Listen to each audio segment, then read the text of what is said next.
Welcome dear students. Laws of motion topic का chapter laws of motion का एक topic जो बड़ा ही इंपॉर्टेंट टॉपिक है जो आज हम चर्चा करने वाले हैं। इस लेक्चर में आप और हम बात करेंगे फर्स्ट लॉ क्या होता है न्यूटन का सेकंड लॉ क्या होता है, उसका स्टेटमेंट क्या होता है, उसका रियल मीनिंग क्या होता है, फर्स्ट लॉ का क्या इंपॉर्टेंस है, फर्स्ट लॉ की रिक्वायरमेंट जो थी वो क्या थी, क्यों थी, इसके बारे में बात करेंगे। फिर न्यूटन सेकंड लॉ जो इंट्रोड्यूस किया गया वो क्यों इंट्रोड्यूस किया गया और इंट्रोड्यूस करने के बाद में उसका क्या इंपॉर्टेंस है उसके बारे में हम चर्चा करेंगे। फिर आगे चल के हम इसका डिफरेंशिएशन फॉर्म के अंदर कैसे एक्सप्रेशन किया गया, कैसे इसे एक्सप्रेस किया गया उस पर बात करेंगे। यह बात होने के बाद में आप और हम Newton's third law of motion पे चर्चा करेंगे और Newton's third law of motion के एक कॉमन मिसकंसेप्शन को इस क्वेश्चन के माध्यम से दूर करेंगे। तो चलिए शुरुआत करते हैं, बोर्ड की तरफ चलते हैं और समझते हैं कि Newton's first law of motion क्या है, Newton's second law of motion क्या है, Newton's third law of motion क्या है और इनके एप्लीकेशन क्या है। देखिए स्टूडेंट, फर्स्ट लॉ में क्या कहा गया है। फर्स्ट लॉ में ऐसा कहा गया है, इसको एक एग्जांपल से समझते हैं हम लोग कि भाई ये मार्कर है, मैंने यहां पे रख दिया। अब मार्कर को मैंने यहां पे रख दिया, या मान लीजिए कि आप जिस टेबल पे पढ़ रहे हैं आपने किसी किताब को रख दिया, तो किताब जहां पे रखी है, कल अगर आप वापस रूम के अंदर एंटर करते हैं, जिस टेबल पे आप पढ़ाई कर रहे थे उस किताब को अगर आप देखते हैं, तो मेरा एक क्वेश्चन है, क्या किताब आपको वहीं मिलेगी? तो आपका जवाब है डेफिनेटली सर वहीं पे मिलने वाली है। तो ऐसा क्यों हुआ, किताब वहीं पर क्यों मिली? तो उसका सिंपल आंसर है क्योंकि उस किताब की पोजीशन को किसी ने डिस्टर्ब नहीं किया, किसी ने उठाया नहीं, किसी ने उठा के रखा नहीं। तो न्यूटन का फर्स्ट लॉ यह कहता है कि अगर कोई ऑब्जेक्ट जहां पे है उसी पोजीशन में रहता है, जैसी पोजीशन में है, जैसी सिचुएशन में है वैसा ही रहता है। अगर वो रखा हुआ है तो रखा हुआ ही रहेगा, अगर वो चलता मोशन करता हुआ है तो चलता हुआ ही रहेगा, जब तक कि उसे आप जब रखा हुआ था तो चलाना दो और चल रहा था तो आप उसे रोकना दो। जैसे मैं एग्जांपल बताता हूं, अरिस्टोटल फैलेसी के पिछले वीडियो के अंदर जो आपको मैंने डिस्कस किया था वो ये डिस्कस किया था कि अरिस्टोटल का ऐसा मानना था कि ऑब्जेक्ट चल रहा है, जैसे प्लास्टिक की बॉल है, प्लास्टिक की बॉल चल रही है और रुक गई है, उसे चलाए रखने के लिए हमें फोर्स की जरूरत है, उसे चलाए रखने के लिए हमें फोर्स की जरूरत है, ऐसा अरिस्टोटल कहते थे।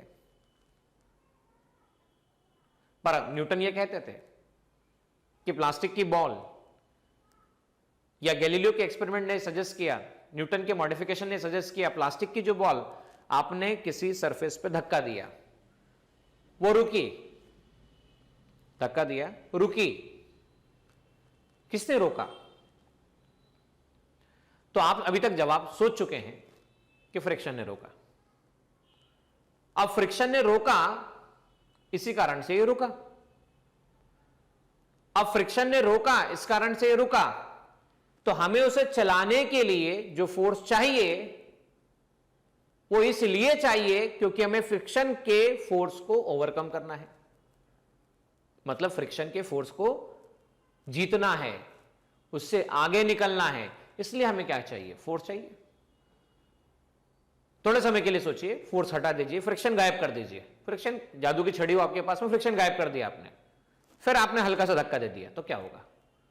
तो न्यूटन ये कहता है चल रहा होगा, फ्रिक्शन नहीं होगा तो चलता ही रहेगा, चलता ही रहेगा, क्योंकि उसे कोई रोकने वाला नहीं है। रोकने वाला पहले फ्रिक्शन था इसलिए रुका, रोकने वाला फ्रिक्शन नहीं होता तो रुकता नहीं था।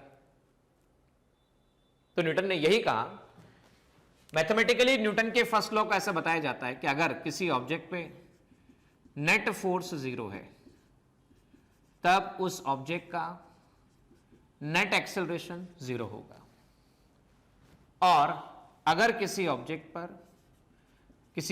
का नेट एक्सेलरेशन 0 है तो हम ये कहेंगे उस ऑब्जेक्ट पे लगने वाला नेट फोर्स 0 होगा।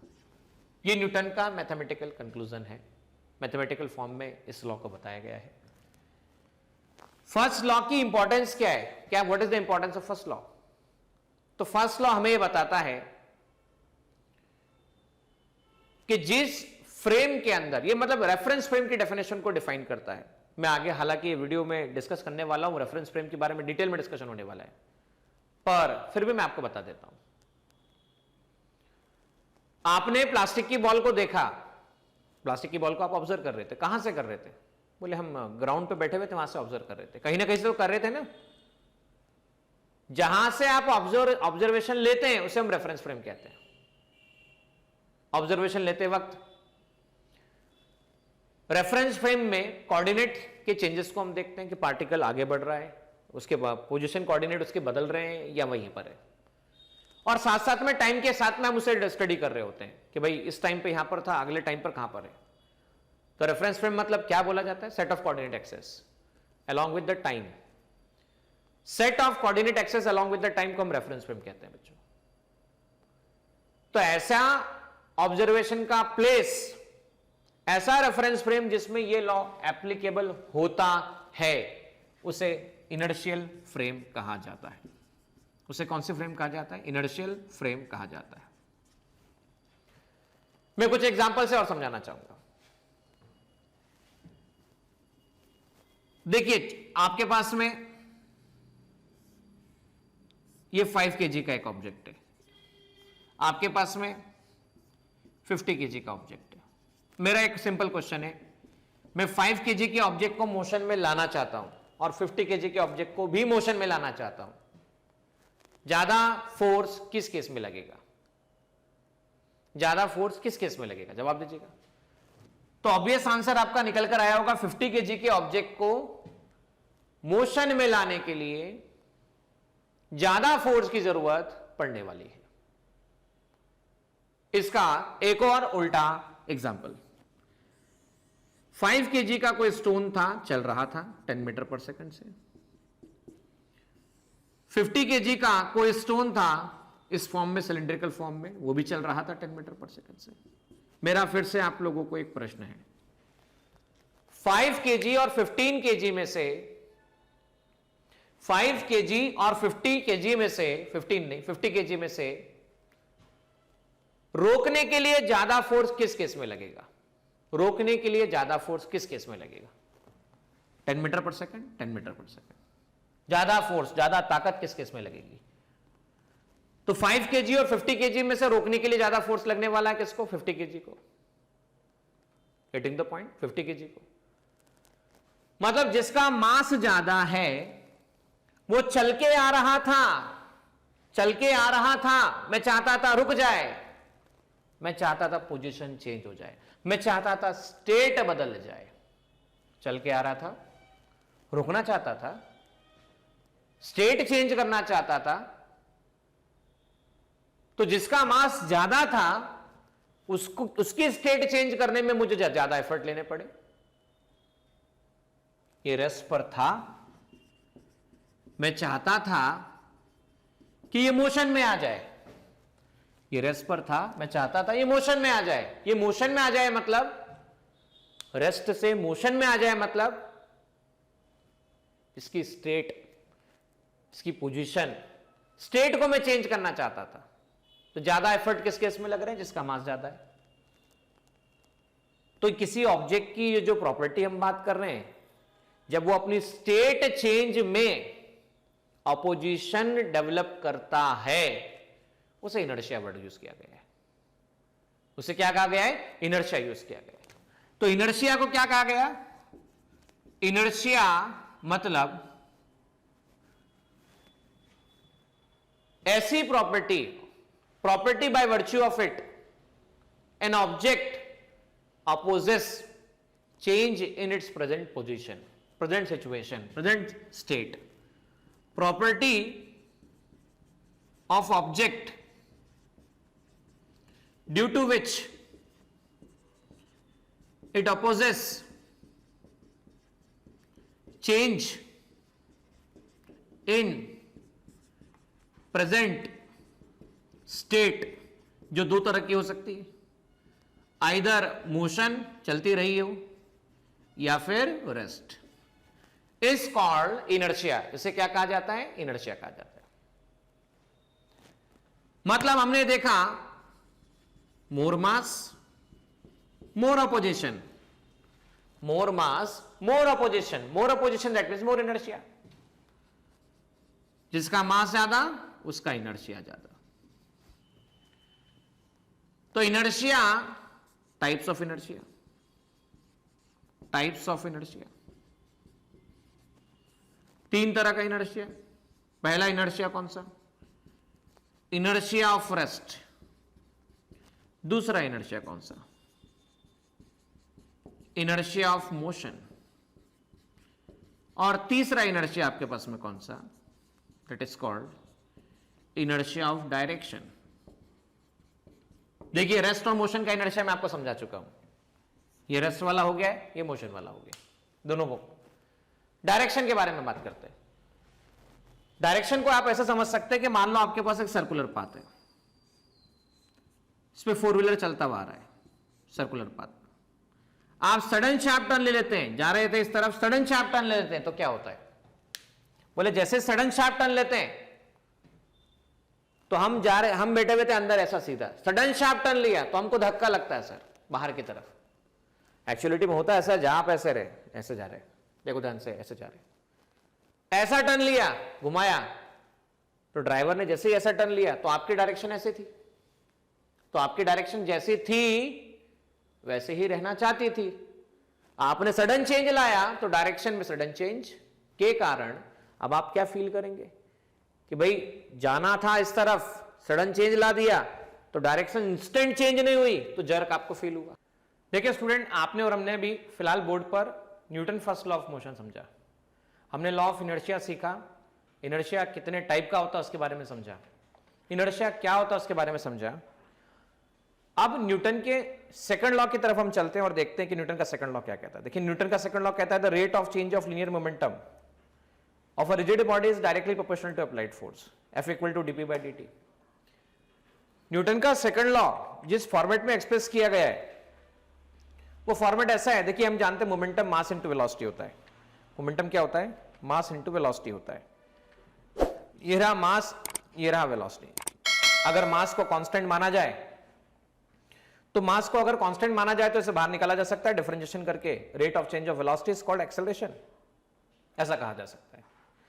अब देखिए बच्चों, अगर आपने फोर्स जीरो कर दिया, नेट फोर्स जीरो हो गया किसी ऑब्जेक्ट पे, तो एक्सेलरेशन भी जीरो हो जाएगा। एक्सेलरेशन जीरो हो जाएगा, हम ये कह सकते हैं वेलोसिटी कांस्टेंट हो जाएगी। तो मतलब अगर किसी ऑब्जेक्ट पे कोई फोर्स नहीं लग रहा होता है तो उसकी वेलोसिटी चेंज नहीं होती है।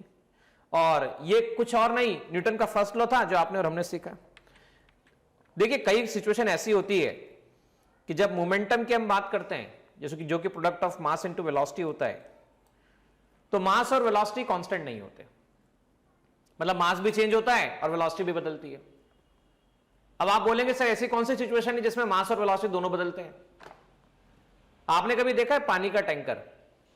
पानी का टैंकर जानते हैं ना, जिसमें पानी सप्लाई होता है, वाटर सप्लाई होता है। गर्मी के दिनों में ऐसा होता है ना, पानी खत्म हो जाता है, कई जगह पर वाटर सप्लाई नहीं हो पाता है, तो टैंकर की मदद से पानी सप्लाई किया जाता है, जानते हैं ना। तो ऐसे केस में मान लो टैंकर में बड़ा होल हो गया, पहले पानी भरा हुआ था, अब होल हो गया बहुत बड़ा सा सेंटर में किसी कारण से, तो क्या होगा? सर बोले टैंकर का मास, या टैंकर का मास मतलब टैंकर के अंदर जो वाटर था वो बाहर आता जाएगा, बाहर आता जाएगा, तो मास क्या होगा? मास समय के साथ कम हो जाएगा, मास समय के साथ कम हो जाएगा, बराबर बात है, मास चेंज होगा, गॉट द पॉइंट। तो यहां मास कांस्टेंट है या वेरिएबल है?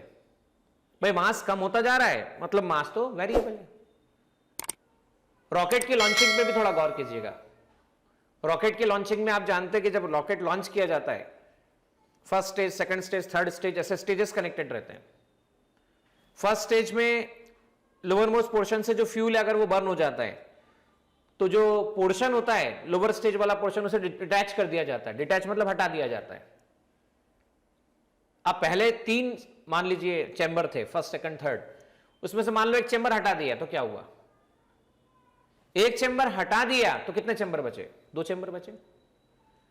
तो अब मास कम हो गया पहले से, तो वहां पर उस केसेस में हम ये कह सकते हैं कि अगर यहां पर ये जो डिस्कशन है मैं बोर्ड पे चल के आपके साथ में करने वाला हूं, तो उस केस में फिर मॉडिफिकेशन की नीड होती है इस लॉ के अंदर। और ये बात समझने के बाद आप और हम समझेंगे कि न्यूटन सेकंड लॉ किसके बारे में बात करता है, इसका इंपॉर्टेंस क्या होता है। फिर आप और हम ये भी देखेंगे कि थर्ड लॉ क्या है और थर्ड लॉ का इंपॉर्टेंस क्या है। तो चलिए बोर्ड पर देखते हैं हम सब कुछ।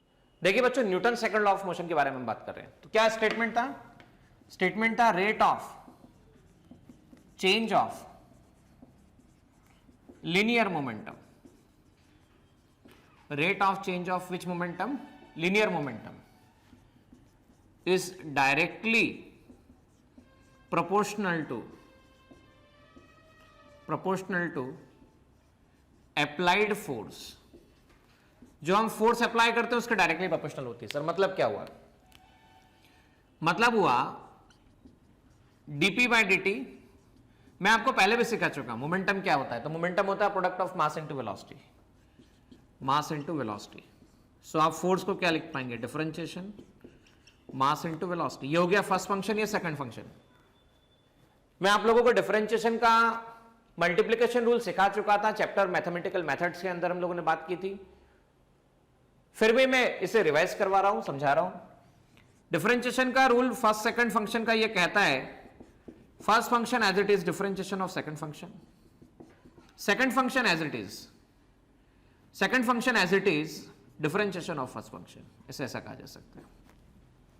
तो आप यहां देखिए मोमेंटम के एक्सप्रेशन में देखिए आप dp by dt में डिफरेंशिएशन मास और वेलोसिटी, ये फर्स्ट फंक्शन, ये second function.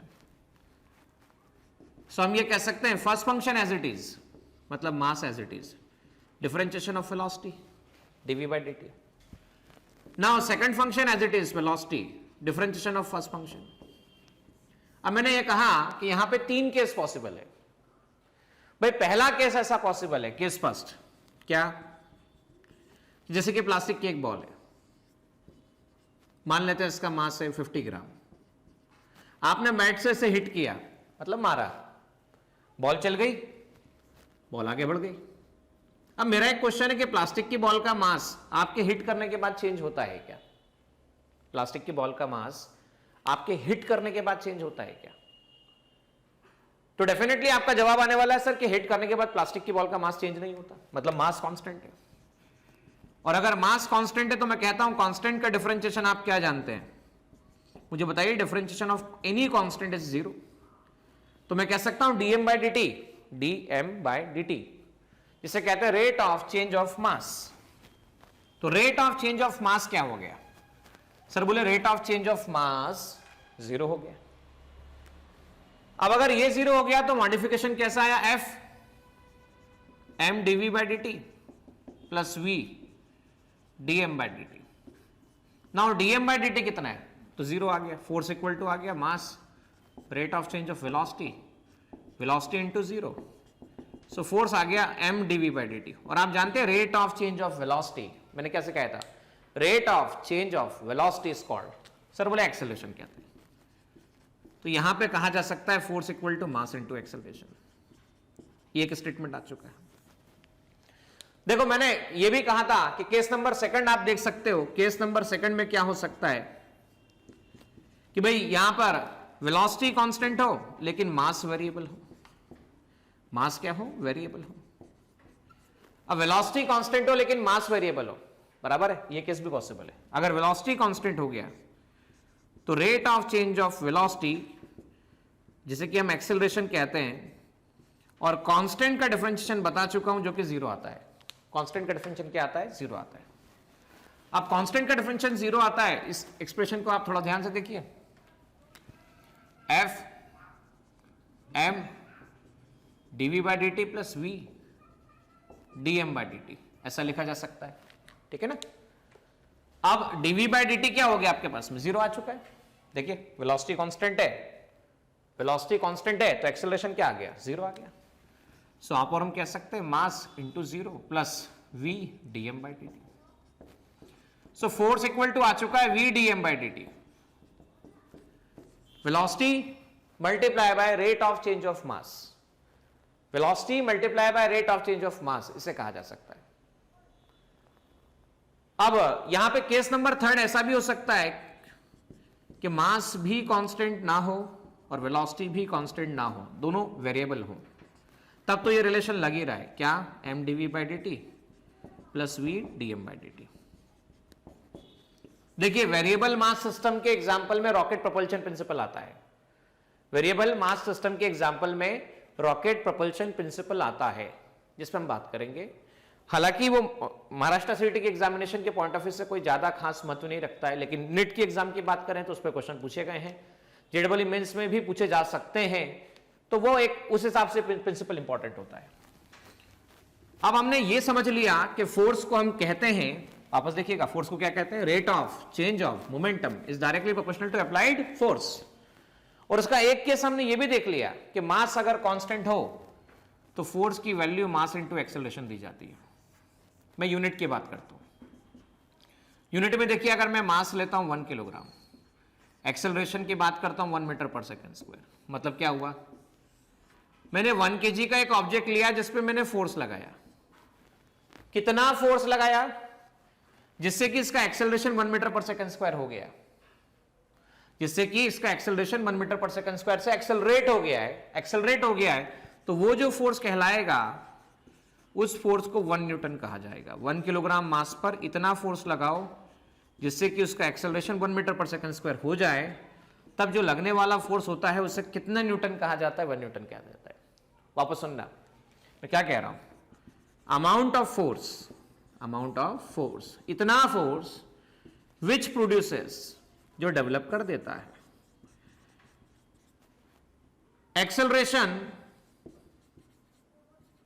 Acceleration of 1 metre पर second square in 1 kg object is called 1 Newton force, उसे 1 न्यूटन फोर्स कहा जाता है ना। डायमेंशन की बात करें तो dimension formula unit and measurement chapter में हो चुका है, फिर भी मैं डिस्कस कर रहा हूं, मास इनटू एक्सेलरेशन, फोर्स के लिए F, मास के लिए M, एक्सेलरेशन के लिए A। फोर्स मास के लिए m और एक्सेलरेशन के लिए होता है LT - 2। तो dimension formula for force is given as m1 L1 T - 2, m1 L1 T - 2। बच्चों Newton second law of motion में मैंने जो बातें आप लोगों को बताई, एक्चुअलिटी में ये बहुत छोटी बात नहीं है, पर मैं थ्योरी के पॉइंट ऑफ व्यू से यहां पर इतना ही कवर करूंगा।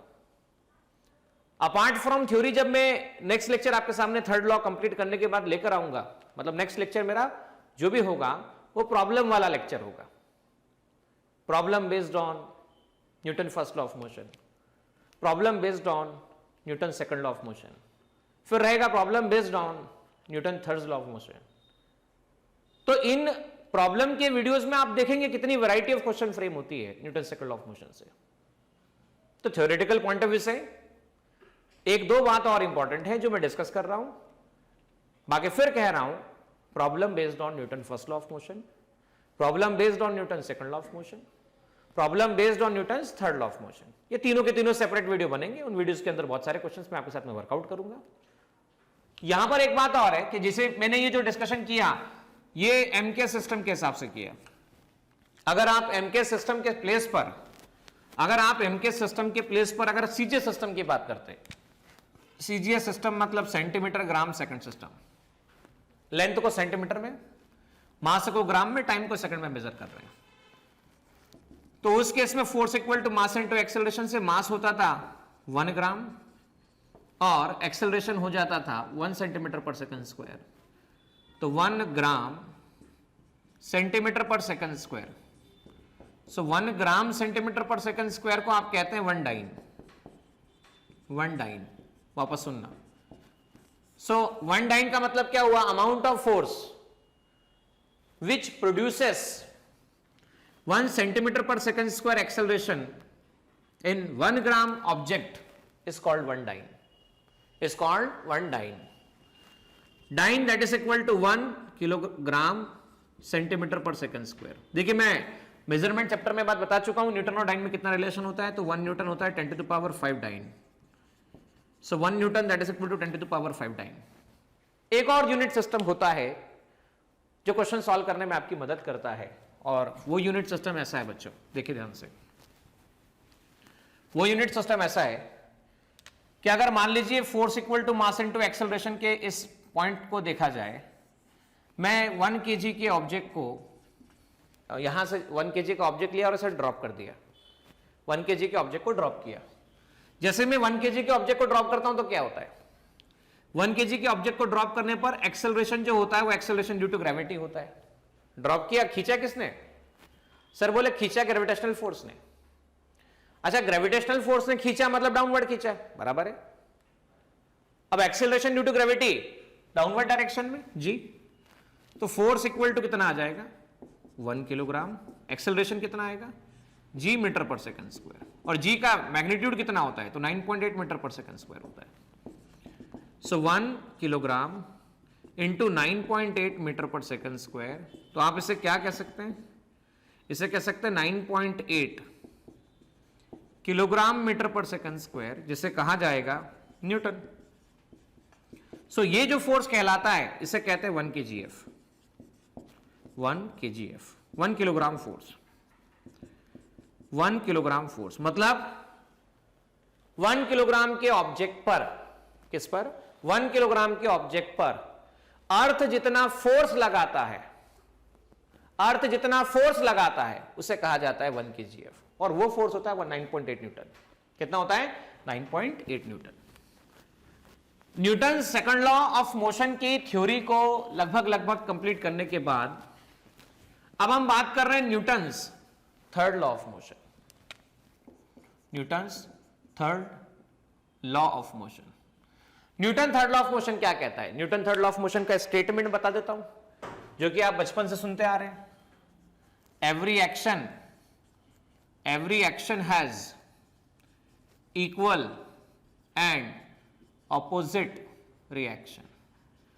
Every action has equal and opposite reaction, ये न्यूटन्स का थर्ड लॉ होता है, और ये एप्लीकेबल केवल फिजिक्स में ही होता है, याद रखना, इमोशनल सिचुएशन में एप्लीकेबल नहीं होता है। अदरवाइज आप बोलेंगे कि सर हम 3 साल से चेस कर रहे हैं मेरे फ्रेंड को, एक्शन तो 3 साल से, रिएक्शन कुछ आ ही नहीं रहा है। आप बोलेंगे सर मैं तो रोज सोचता हूं उसके बारे में, लेकिन वो मेरे बारे में नहीं सोचती, एक्शन तो है सर रिएक्शन नहीं है। तो भाई साफ बात है, इमोशन के केस में रिएक्शन एक्शन का कोई खेल नहीं है। अदरवाइज क्या, ये फिजिक्स में एप्लीकेबल बात है, फिजिकल प्रिंसिपल में एप्लीकेबल बात है। और मैंने कहा था फिजिक्स का मतलब जिसमें हम क्वांटिटीज को मेजर कर सकते हैं, ऐसी क्वांटिटी जिसे हम मेजर कर सकते हैं उसे हम फिजिकल क्वांटिटी कहते हैं। तो ये फिजिकल क्वांटिटीज के लिए एप्लीकेबल है। Every action is equal and opposite reaction. देखो बच्चों बात ऐसी है every action is equal and opposite reaction में कि भाई action and reaction 2 object involve होते हैं इसके अंदर, सिंगल ऑब्जेक्ट इन्वॉल्व नहीं होता है। दूसरी बात याद रखना, एक्शन एंड रिएक्शन की डायरेक्शन ऑपोजिट होती है, ऑपोजिट होती है। दूसरी एक और बात याद रखना, मैग्नीट्यूड की हम बात करें, किसका, एक्शन का, किसके इक्वल होता है, रिएक्शन के इक्वल होता है। एक्शन और रिएक्शन का मैग्नीट्यूड इक्वल होता है। अगर एक्शन और रिएक्शन का मैग्नीट्यूड इक्वल होता है, ये 2 ऑब्जेक्ट पर लगता है, इसकी डायरेक्शन ऑपोजिट होती है, ये सिंगल ऑब्जेक्ट पे कभी नहीं लगता है। As soon as action, instantly reaction, जैसे ही एक्शन होता है वैसे ही रिएक्शन होता है, there is no time lag.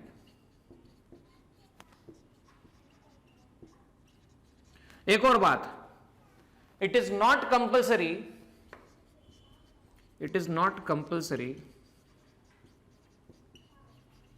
That action and reaction pair force, action and reaction pair force should be contact force। मैं इन सब बातों को समझाता हूं, एक एक एग्जांपल लेके समझा। अब मुझे बताइए क्या F1 और F2 मैग्नीट्यूड में इक्वल है? बोले हाँ सर 10 न्यूटन 10 न्यूटन। क्या F1 और F2 डायरेक्शन में इक्वल है? बोले हाँ सर डायरेक्शन में भी नहीं, डायरेक्शन अपोजिट है, जो कि होना चाहिए, एक्शन रिएक्शन की डायरेक्शन अपोजिट होना चाहिए, एक इधर की तरफ एक इधर की तरफ।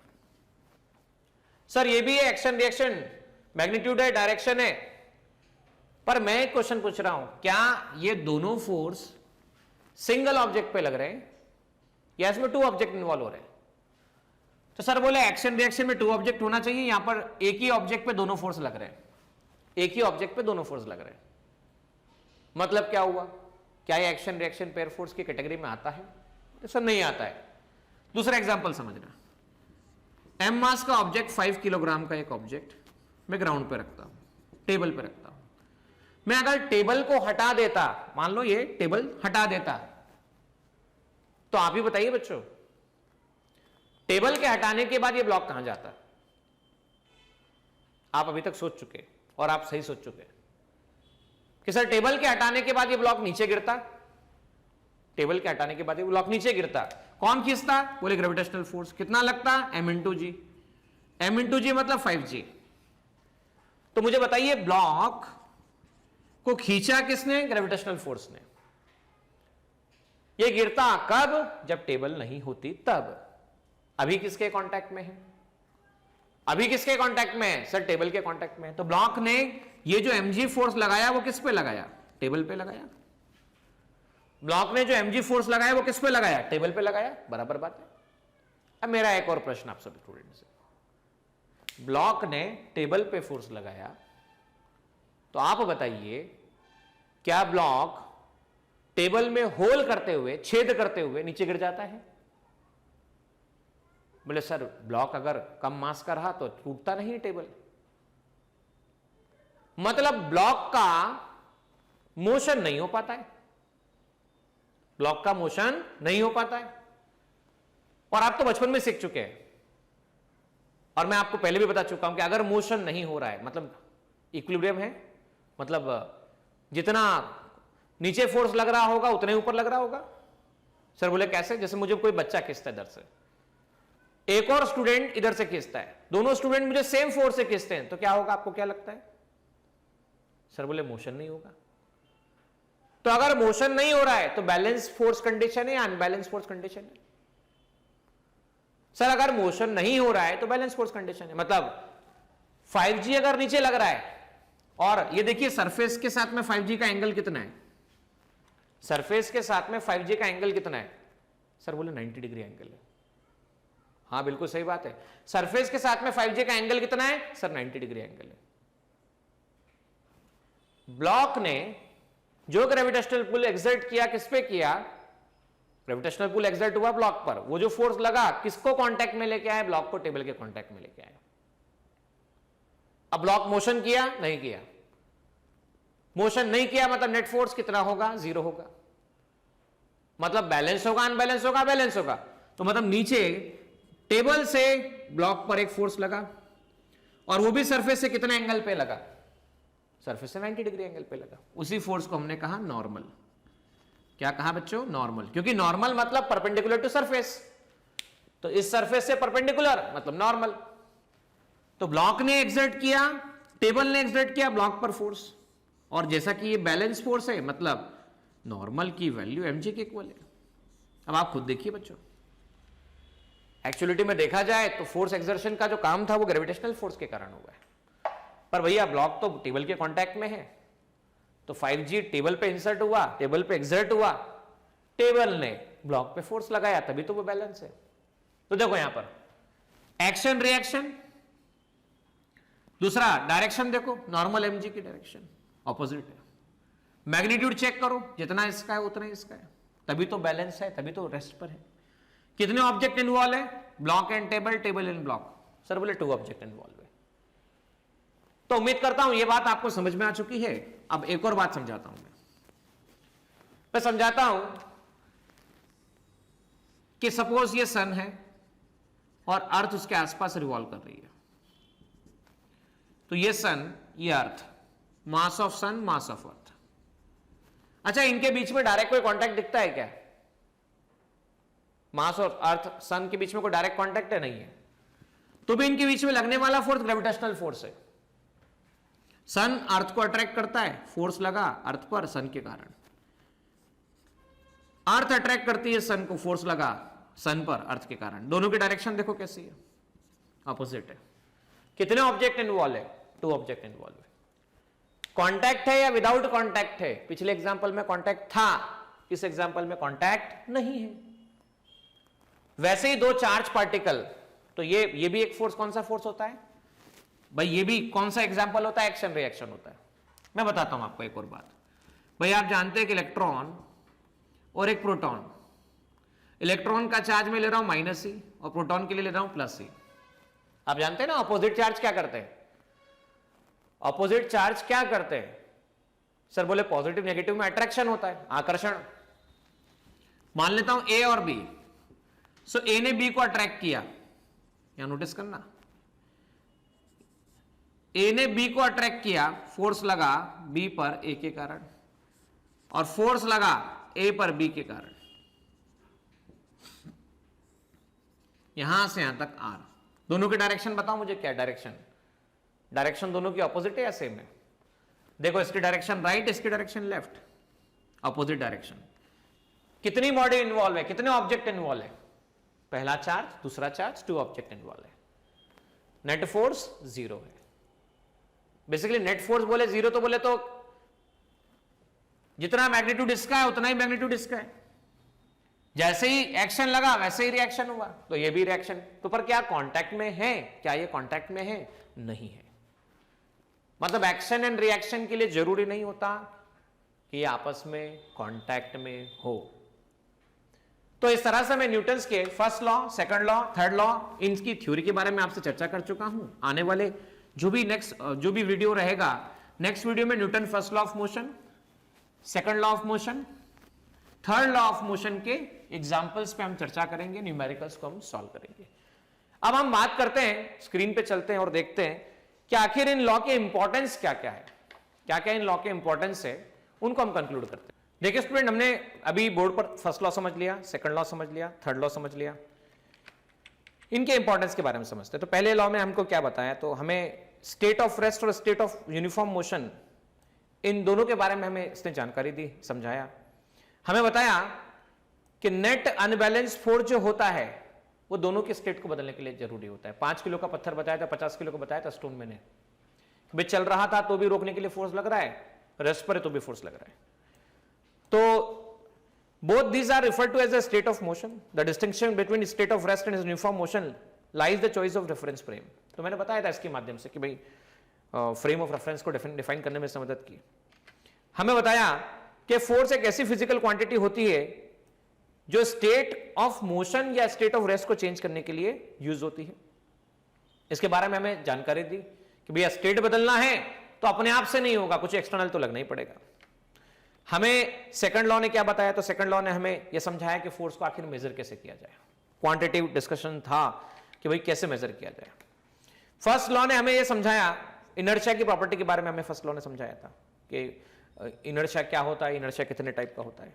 सेकंड लॉ ने यह बताया कि जो भी फोर्स का मेजरमेंट वाला फैक्टर जो है वो वेलोसिटी नहीं है, वो मोमेंटम है।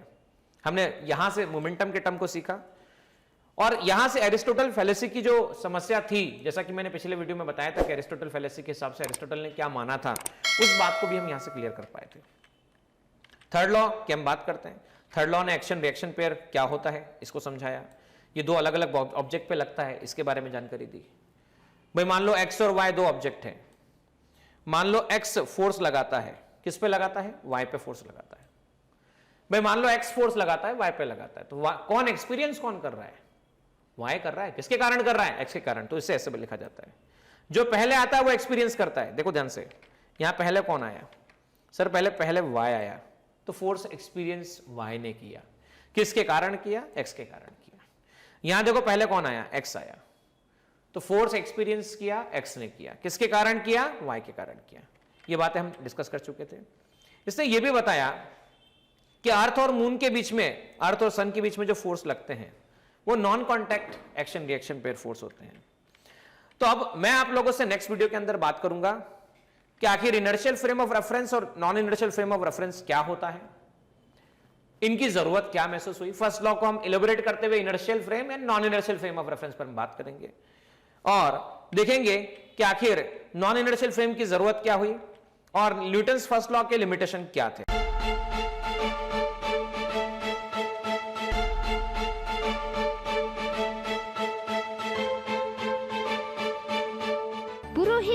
अकॅडमी, मेन ब्रांच, प्रभात चौक, MJ कॉलेज रोड, लोकमान्य हॉस्पिटलच्या बाजूला, जळगाव आणि पांडे क्लासेस जवळ, बंधन बँके शेजारी, ट्रॅफिक गार्डनच्या समोर, जळगाव.